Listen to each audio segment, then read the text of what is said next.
guys, welcome back to my channel and welcome back to this wrap-up session which I do at the end of every month. This is the October 2020 wrap-up, and that being said, it's already October and Diwali is around the corner, and since the past 9-10 months I have been working from home. So here we are. This is reality. 2020 is going to be, I don't know. Anyway, let's just move on from this predicament of mine, which is mind-boggling in my head, in my brain, and let's just move on to the books that I read in October 2020. So the first book that I read, that's not how I do it. Sorry, oh my god, what's wrong with me? That's not how I do it. I do it from 0 to 5 stars, so I normally go in that ascending order, and the books rated 4 and 5 stars are what you should read, and those rated below 4 are not worth your time. So let's get started with the books that I rated. I think the least rated book of this particular month is that with 3.5 stars, and it is Diane Cook's The New Wilderness. This is actually shortlisted for the Booker 2020, and honestly, if this wins the Booker 2020, I may abandon the future Booker winners, or the future Booker books altogether. In all honesty, the editor did a bad job editing this book. This has been written on a very academic front. It does not feel like, I don't know, it's just a weird book. It's just that the academic that is Diane Cook, the academic that is Diane Cook is seen through and through in this book. And the next problem of the book is that the book in itself has been sold incorrectly. It is sold as a book that talks about climate change, but this book does not talk about climate change. It talks about a world post climate change and does not give you any particular background on climate change or what's happened to the other world in general.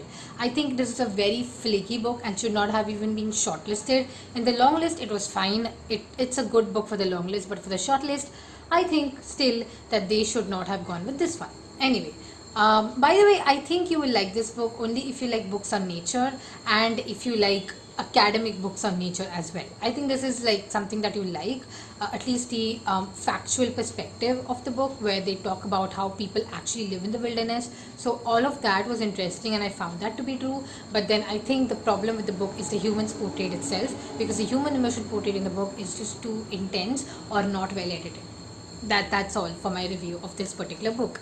Now let's move on to the books that I rated 4 stars this month. So the first book that I rated 4 stars is this one. This is called The Protector by David Morrell. I hope there's no glare. So yeah, this is how the book looks.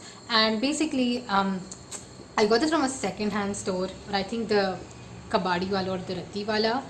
Basically, this book talks about our lead character, who is called Kavanaugh, and basically he is the protector who's sent to protect this individual who is apparently a scientist slash professor,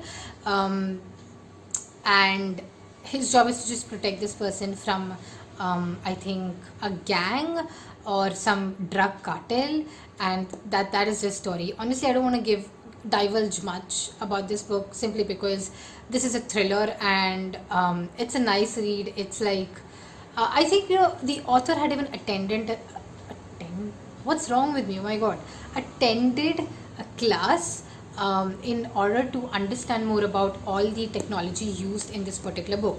So that was very interesting to learn as well, and I liked it so far. It was a great I would say 24-hour, 48-hour read. I read this over a weekend, enjoyed it. So if you're looking for thrillers, this is a nice one.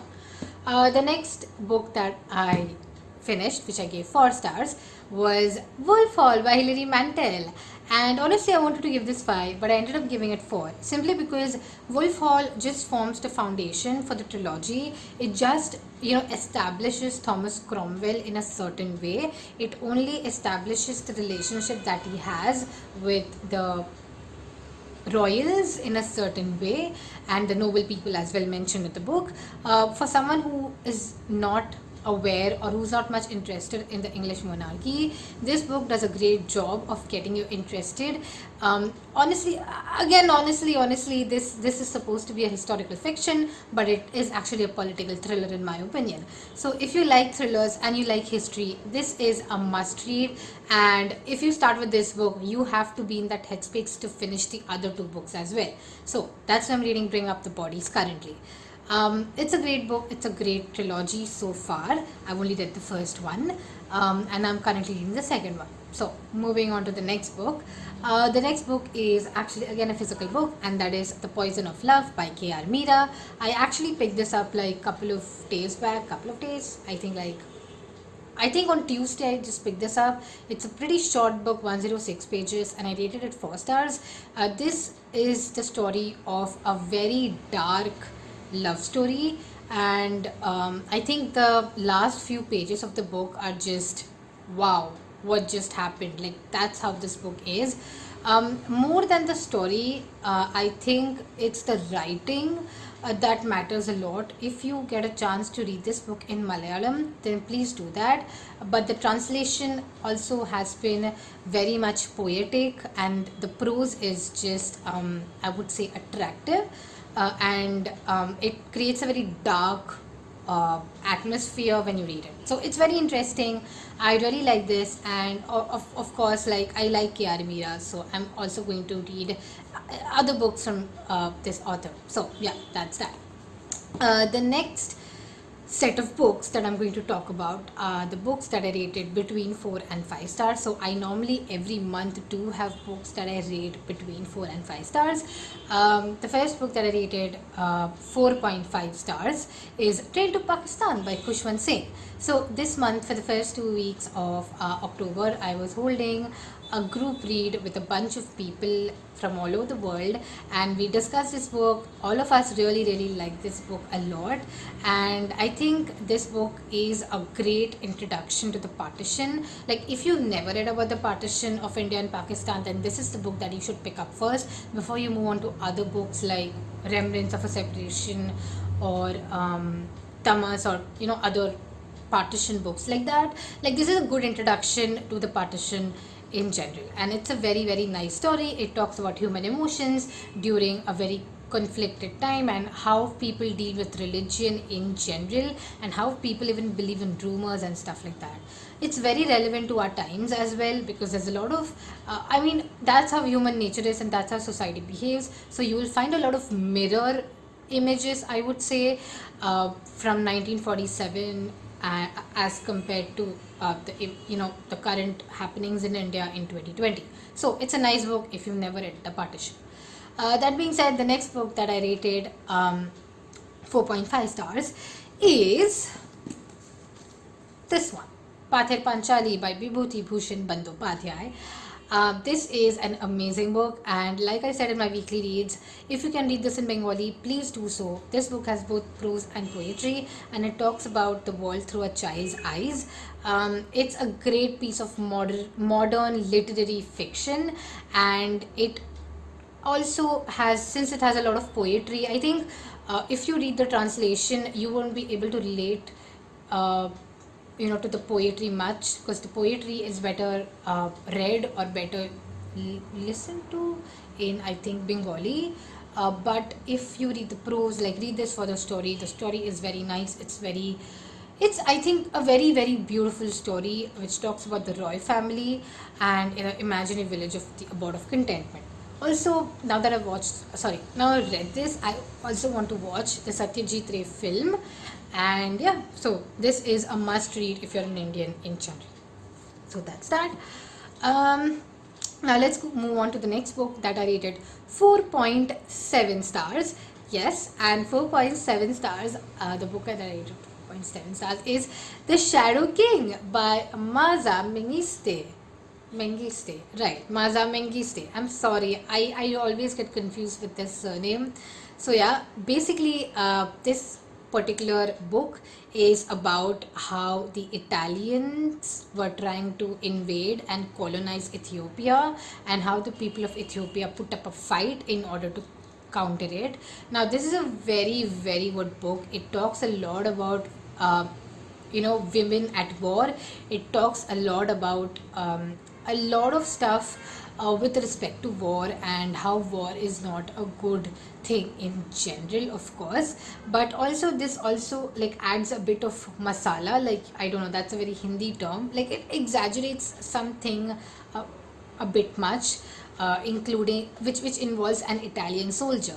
But overall, I really love this book. I love the whole I would say atmosphere of the book. I enjoyed this book a lot, and it's again like one of those books that talk about women at war. Oh, also this book was inspired. The author was inspired to write this book, looking at her great grandmother, who was also a part of this war against Mussolini and his men. So it's very interesting. I think like when you reach the acknowledgement section, you'll realize that this book is actually like a very, very well written book, because the author talks about her great grandmother and the real story that she's heard about her great grandmother from the war times. So that's that. Now getting to the last book that I read this month, sorry, not the last book I read, but the most highest rated book that I read this month, and that is Selected Short Stories, Manto Selected Short Stories, translated by Atish Tasir. And in all honesty, I've made a video on this, go check it out, I'm linking it above. Manto is one of the best Indian Pakistani authors, or authors from the Indian subcontinent, that you have to read. He talks about a lot of taboo topics, and he also talks a lot about the partition. I think so. I have also circled my favorite stories from this particular book. So if you want to read Manto and you've never heard of Manto, refer to the above video, go check it out. But let me just tell you my favorite stories of Manto that maybe you can read online as well. But I really love Atish Tasir's translation. Okay, that's my favorite. And so the stories I really loved are Toba Tek Singh, The Dog of Tithwal, Khol Do, My Name is Radha, Ram Khilawan, The Mice of Shah Daula, License, and For Freedom. So, I have like pencil markings on the index just to note that. And also this was a gift from one of my ex-colleagues when she had left the company, and she had even like written a message for me that I want to read on this video. It says, because it's a sin to read someone who wrote his epitaph as, "Here is buried Sadat Hassan Manto. With him lie buried all secrets of the art of fiction writing. Under mounds of soil, he is still wondering who is the greatest short story writer, him or God." So, yeah, I mean, this person was a great author. You have to read him if you've not read him, and it's a shame if you do not read him, although you have heard of him. So yeah, that's that. So yes, that's it for this video, this wrap up. It did take some time. This month's wrap up did take a bit of time. Yes, that's true.